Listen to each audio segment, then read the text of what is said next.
اب فیصلہ کون کرے گا؟ اس کے لیے سپریم کورٹ نے کہا تھا کہ ایک بینچ کی تشکیل ہوگی اور اگلے ماہ یعنی جنوری میں سماعتیں ہوں گی اس پر، اور یہ طے کیا جائے گا کہ الیکشن ایکٹ کی بات مانی جائے گی یا پھر سپریم کورٹ کی وہ 5 رکنی ججمنٹ ہوگی۔ اگر سپریم کورٹ کا کوئی 5 رکنی سے زائد کا بینچ یعنی کہ 7 رکنی 6 رکنی بینچ یہ طے کر دیتا ہے کہ نااہلی کی مدت 5 سال ہی ہوگی، تو پھر نواز شریف کے لیے سطح خیراں یعنی کہ وہ نواز شریف الیکشن لڑنے کے لیے اہل ہو جائیں گے۔ ادروائز ابھی تک ان کی قانونی مشکلات ختم نہیں ہوئیں، ابھی تک وہ الیکشن لڑنے کے لیے اہل نہیں ہوئے۔ مٹھائی کھانے میں ابھی تک میرا خیال ہے نون لیگ کو احتیاط کرنی پڑے گی، کیونکہ ابھی تک مٹھائی کھانے کا پورا وقت نہیں آیا۔ تاہم یہ ایک بڑی بات ہے، ونڈیکیشن مل گئی ہے۔ کیسز جس طریقے سے بنے تھے، جے آئی ٹی کے جو ہیرے بنے تھے ان کے حوالے سے آج سامنے آ گیا کہ یہ تھے جناب وہ ہیرے جے آئی ٹی کے جنہوں نے یہ کیس بنائے تھے، جو ٹیسٹ آف ٹائم بھی پاس نہیں کر سکے، جو کورٹ میں ٹرائل پاس نہیں کر سکے، جو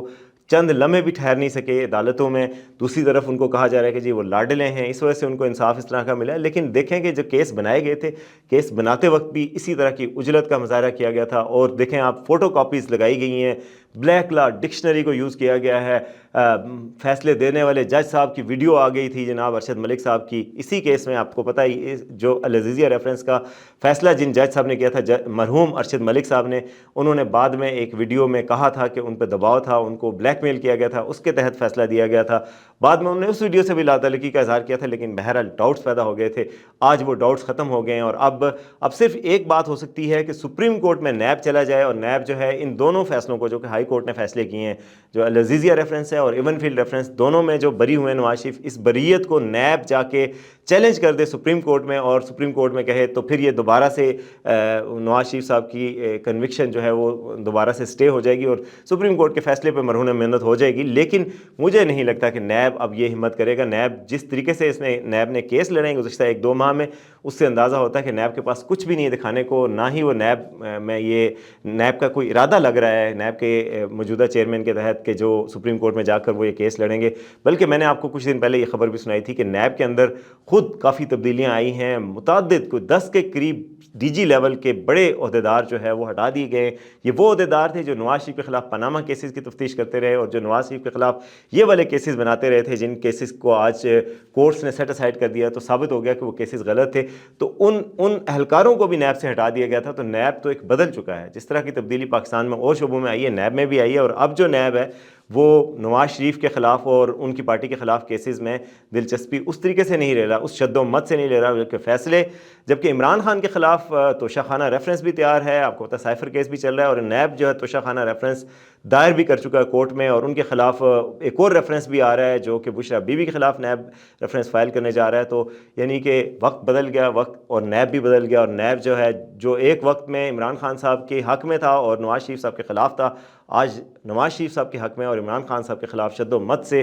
ریفرنسز پیش کیے جا رہے ہیں۔ یہ ریفرنسز جو عمران خان صاحب کے خلاف بنائے گئے ہیں، وہ کتنا ٹیسٹ آف ٹائم پاس کر سکیں گے یہ آنے والا وقت بتائے گا۔ لیکن میرے خیال میں شاہد حقان عباسی جو فارمر پرائم منسٹر ہیں، انہوں نے صحیح کہا تھا کہ نیب جو ہے ایز اے باڈی ایک ریڈنڈنٹ باڈی ہے، اس کا کوئی استعمال نہیں، کوئی فائدہ نہیں، کیونکہ اس نے آج تک نہ کوئی ریکوری کروا سکی ہے سیاستدانوں سے، نہ ہی کسی سیاستدان کے خلاف جو ان کا کیس ہے وہ ٹیسٹ آف ٹائم پاس کر سکا ہے، یا کسی ٹرائل کورٹ میں یا کسی بڑی عدالت میں ثابت ہو سکا ہے اس وجہ سے، اور ان کے خلاف سپریم کورٹ کے فیصلے بھی موجود ہیں۔ تو مجھے نہیں لگتا کہ اس حوالے سے کچھ ہوگا۔ دوسرا، میں نے آپ کو بتایا تھا کہ آج انفارچونیٹ واقعہ ہوا ہے ڈی آئی خان میں۔ صبح سے یہ خبریں آ رہی تھیں، لیکن صبح یہ خبریں چونکہ تصدیق نہیں ہوئی تھی تو یہ میڈیا نے اس کو نہیں چلایا۔ ابھی آئی ایس پی آر کی طرف سے تصدیق کی گئی ہے کہ ڈیرہ اسماعیل خان میں سیکیورٹی فورسز کی کارروائیوں میں 27 دہشت گرد ہلاک ہوئے، اور 23 جو ہے وہ اہلکار شہید ہو گئے تھے، اور یہ ہوا تھا خیبر پختونخوا کے ضلع ڈیرہ اسماعیل خان میں۔ پیر و منگل کی شب جو مشتبہ سرگرمیوں کے خلاف آپریشن ہوا تھا، انٹیلیجنس آپریشن، اس میں پاک فوج نے 27 دہشت گردوں کو ہلاک کیا۔ دریں اثنا داربن کے علاقے میں سیکیورٹی پوسٹ پر خودکش حملہ ہوا، اور خودکش حملے میں 23 اہلکار جامِ شہادت نوش کر گئے۔ یہ بڑا انفارچونیٹ ہے، اور اس سے الیکشن کے انعقاد کے حوالے سے بھی ڈاؤٹس پیدا ہوتے ہیں، کیا الیکشن جو ہے وہ پرامن ماحول میں ہو سکیں گے جب اتنے بلڈی انسیڈنٹس ہو رہے ہیں، جب اس طرح کے واقعات ہو رہے ہیں۔ اس سے پہلے آپ کو پتہ ہے پاکستان میں جے یو آئی کے رہنما مولانا فضل الرحمان بھی وارن کر چکے ہیں کہ ہمیں بالکل الیکشن کے لیے سیکیورٹی میسر نہیں ہے، اور وزیر داخلہ بھی کہہ چکے ہیں کہ فضل الرحمان کو سیریس سیکیورٹی تھریٹ ہے۔ تو اب اس حالات میں یہ الیکشن کا انعقاد کیسے ہوگا، اب یہ بھی خاصا اس میں ایک بڑا سوالیہ نشان ہے۔ تاہم الیکشن کمیشن نے تو رات کو جناب پریزائڈنگ آفیسرز اور ریٹرننگ آفیسرز کے حوالے سے ایک لسٹ جاری کی ہے. قومی اسمبلی کے حلقوں کے لیے، صوبائی اسمبلی کے حلقوں کے لیے ریٹرننگ آفیسرز کا تقرر کر دیا گیا ہے، ان کی پوری لسٹ جاری کر دی گئی ہے پورے پاکستان کے لیے. لیکن آپ کو پتہ ہے کہ اس دفعہ ریٹرننگ آفیسر ججز نہیں ہیں، عدالتی عملہ نہیں ہوگا، بلکہ ڈی سیز ہیں متعلقہ یا اے سیز ہیں. تو اب اس حوالے سے بھی سوالات اٹھ رہے ہیں کہ یہ الیکشن جو ہوں گے، جو ڈی سی کروائے گا، تو ڈی سی کو تو کسی نہ کسی سیاسی رہنما نے، کسی وزیر اعظم نے تعینات کیا ہوتا ہے یا ان کے قریب ہوتا ہے. تو کیا وہ الیکشن امپارشل یعنی فری اور فیئر ہو سکیں گے کہ نہیں ہو سکیں گے، یہ ایک سوالیہ نشان ہوگا. تاہم چونکہ جب الیکشن کا شیڈول اناؤنس ہو جائے تو الیکشن کمیشن ہی ٹیک اوور کر لیتا ہے، تبادلے، پوسٹنگ، سب کچھ اس کے انڈر ہوتا ہے. تو اگر الیکشن شفاف نہیں ہوتے تو یہ الیکشن کمیشن کی ذمہ داری ہوگی، پوری مشینری الیکشن کمیشن کے زیر انتظام ہوگی. تو اب دیکھنا یہ ہوگا کہ کس حد تک شفاف الیکشن ہوں گے اور لیول پلینگ فیلڈ کس حد تک ملے گی. نواز شریف کو تو لیول پلینگ فیلڈ مل رہی ہے، اب عمران خان کو مل سکے گی یا نہیں، یہ ایک سوالیہ نشان ہے. دیکھتے رہیے آج کا سچ.